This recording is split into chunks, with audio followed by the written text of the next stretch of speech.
au secondaire, j'étais en option sport. Option sport dit souvent blessure sportive. Donc, j'ai malheureusement eu quelques incidents. Avec mon épaule gauche, j'ai subi des luxations récidivantes. Donc, une luxation, initialement, bien, on doit être en écharpe pendant 2 à 3 semaines. Puis par la suite, le médecin nous envoie normalement voir un physiothérapeute pour le reconditionnement musculaire. Et c'est là que j'ai eu la chance de rencontrer pour la première fois un physiothérapeute puis de prendre connaissance de ce métier-là. Et j'ai même été opérée dès l'âge de 14 ans au niveau de mon épaule gauche. Donc, par la suite aussi, après l'opération post-chirurgicale, on doit aller voir un physiothérapeute. Fait que j'avais le bras qu'on appelle en flexion, ABD, rotation externe, comme ça. Et il y a un adversaire, dans le fond, qui a mis sa main comme par-dessus la mienne et qui a tiré. Alors, ce que ça a fait, c'est que ça a créé un stress excessif au niveau de la partie antérieure qu'on appelle la capsule antérieure. Et mon épaule a luxé en antérieur. Fait qu'il y a vraiment eu un stress excessif sur une certaine partie, dans le fond, de l'épaule.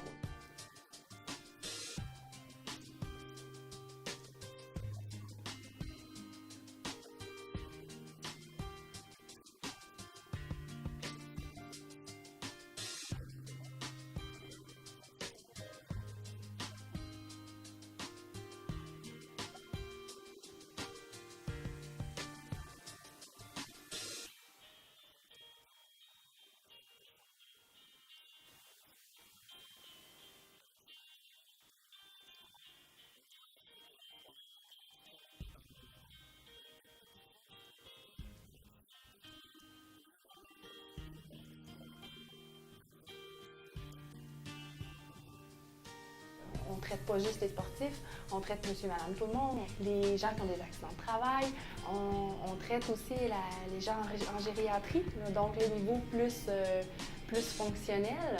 Fait que c'est un métier, dans le fond, qu'on peut traiter beaucoup de gens, mais qu'il y a d'autres possibilités aussi. L'enseignement.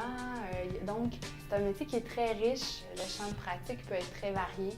Être physiothérapeute, ce qui est vraiment important, c'est le côté relationnel, si on veut. Il y a beaucoup d'autres choses aussi qui sont importantes, mais le relationnel, c'est vraiment ce qui prend au premier plan, si on veut, parce que les gens, ils viennent nous consulter, ils viennent nous voir parce qu'ils ont de la douleur, parce qu'ils ont des problématiques à fonctionner dans leur quotidien.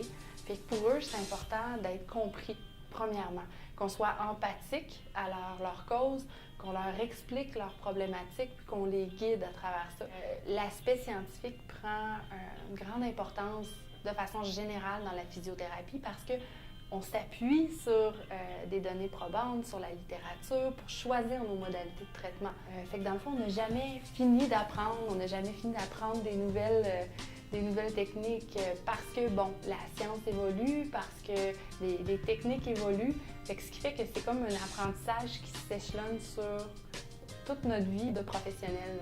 C'est ce qui fait que ça demeure aussi très enrichissant et très divertissant.